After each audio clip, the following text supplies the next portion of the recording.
Hey guys, how's it going? Welcome to this video on Circuits 1. In it, we're going to go over and try and explain some of the concepts from a mechanical point of view.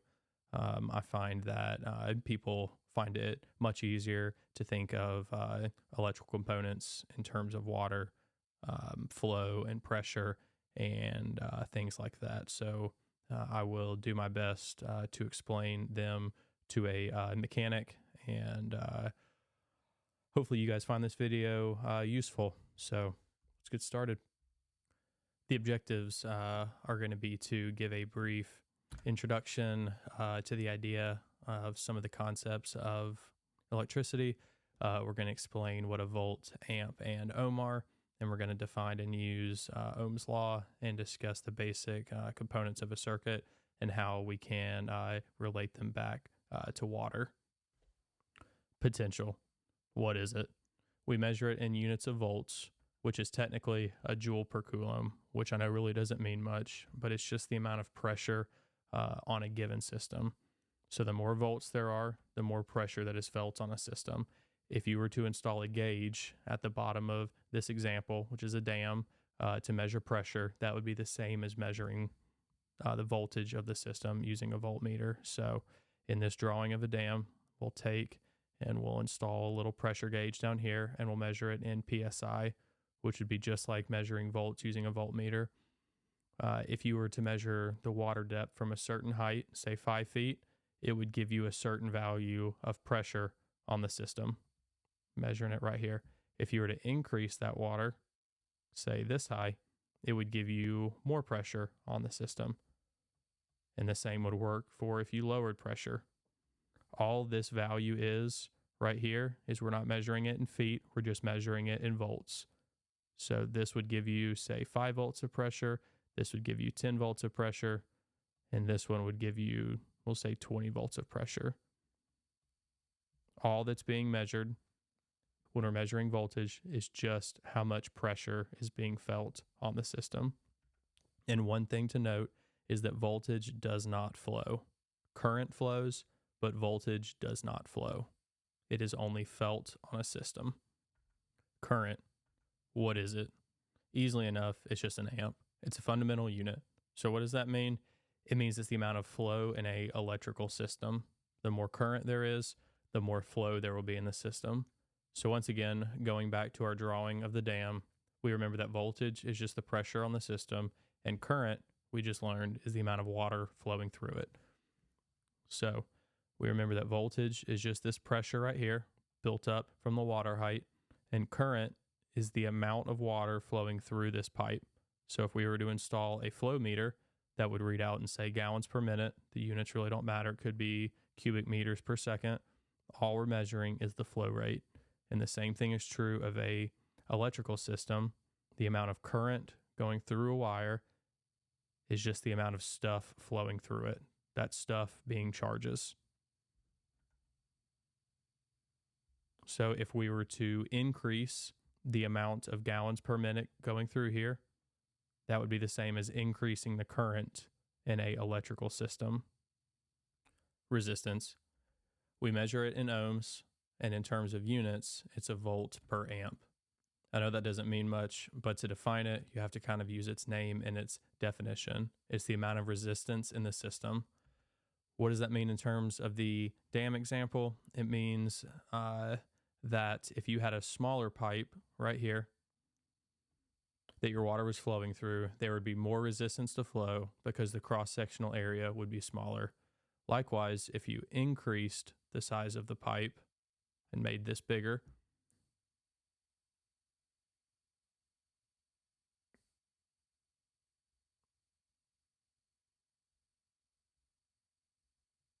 your cross-sectional area would go up and your resistance to flow would go down. The same thing is true with a wire. Even though wires really don't change that much based on their diameter, they still technically do. And the smaller the wire, the higher the resistance will be.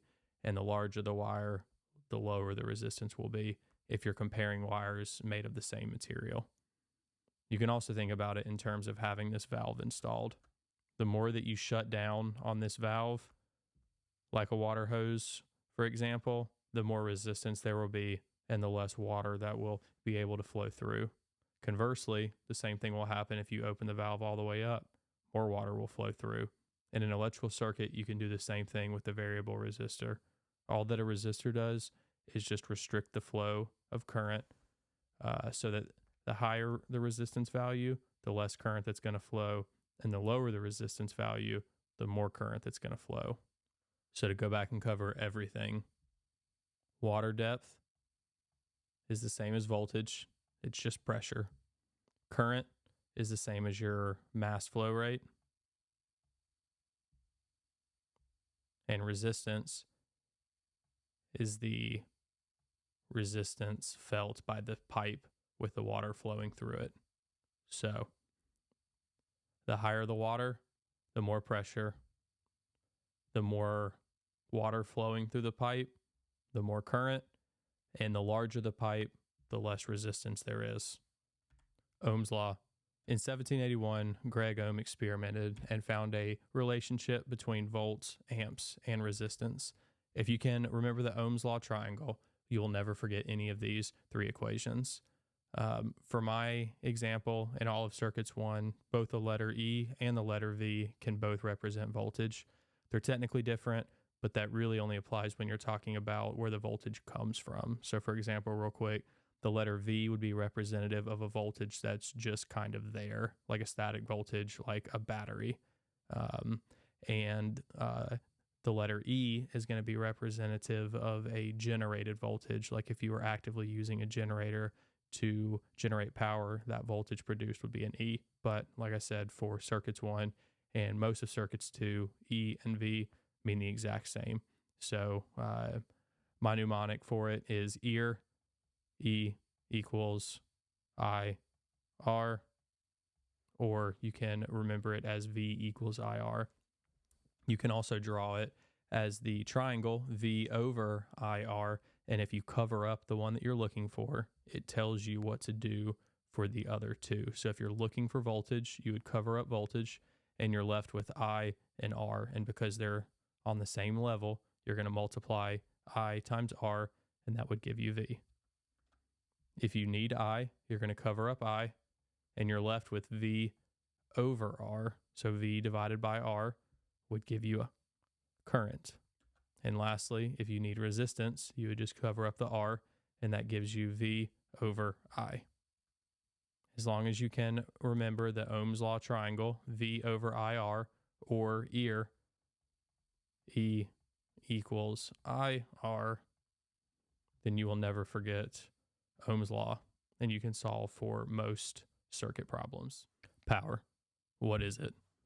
It's measured in watts, and from physics, it's the exact same. It's a joule per second. And what does that mean? The technical definition is that it's the amount of energy transfer in the system, or really, how much stuff is the circuit doing. Don't memorize this figure. If you can remember the mnemonic from the last slide, ear, E equals I times R, or voltage equals I times R, whichever way you want to remember it. And you remember that power is easy as pi. P equals I times E. You can derive all of these equations by remembering those two. So if we have E equals I times R, and power is easy as pi, and we'll say, for example, you're trying to solve for power and all you know is I and R. So what you can do is you can take this voltage and substitute it in here, which will leave you with I times R, which is I squared R. And you can do that with the rest of these as you need. You just need two numbers, and you can solve for either power, current, or resistance 99% of the time. Components now. An ideal voltage source.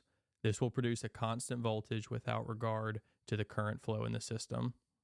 In simple terms, the amount of current will be however much it needs to be to maintain a constant voltage. Voltage sources will have a plus and minus inside the shape, and they can be independent or dependent. So it doesn't matter how much current's flowing in the system, it will always maintain the exact same voltage. Likewise, for an ideal current source, this will produce a constant current without regard for the voltage. Same thing, the amount of voltage will be however much it needs to be to maintain a constant current flow in the circuit. And current sources will have an arrow inside of the shape. And once again, these can also be independent or dependent. For independent sources, they will be a circle, and you will have either the plus or minus or the arrow inside of them. An independent voltage source does not care what's going on in the circuit. It will always maintain whatever it's set at.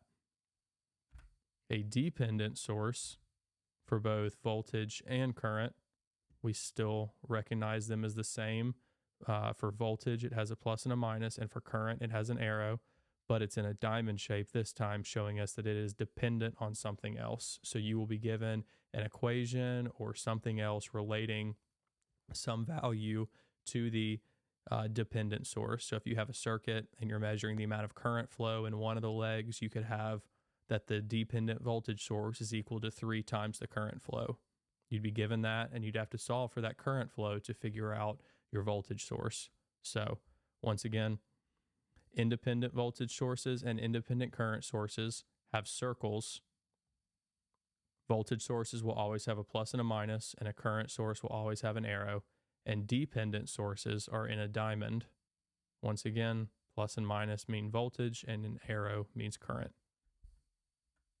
And lastly, resistors. All materials have a natural resistance. Wires, because they're made of metal and copper, normally have very low resistance, and resistors can have any value. They can be extremely low or extremely high. Resistance of a circuit or a component can be measured directly with an ohm meter or indirectly using Ohm's law. So if you're needing to find the resistance of something, you can either measure it directly, or you can measure the voltage drop across it and the current flowing through it, and using Ohm's law, you can solve for it.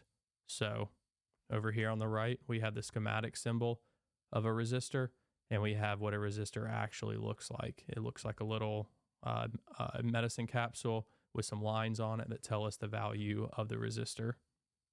So once again, everything has resistance to it. It doesn't matter if it's the wire connecting two resistors, doesn't matter if it's a light bulb or a piece of wood or concrete.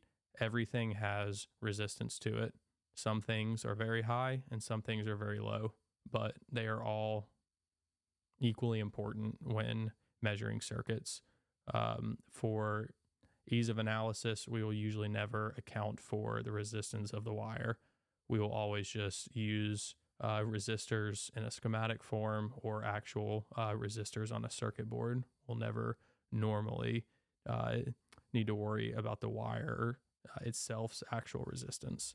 So hopefully this video was helpful. If you find it helpful, definitely leave a like and a comment. If you have any questions, feel free to reach out either personally or leave a comment. Thanks, and have a good one.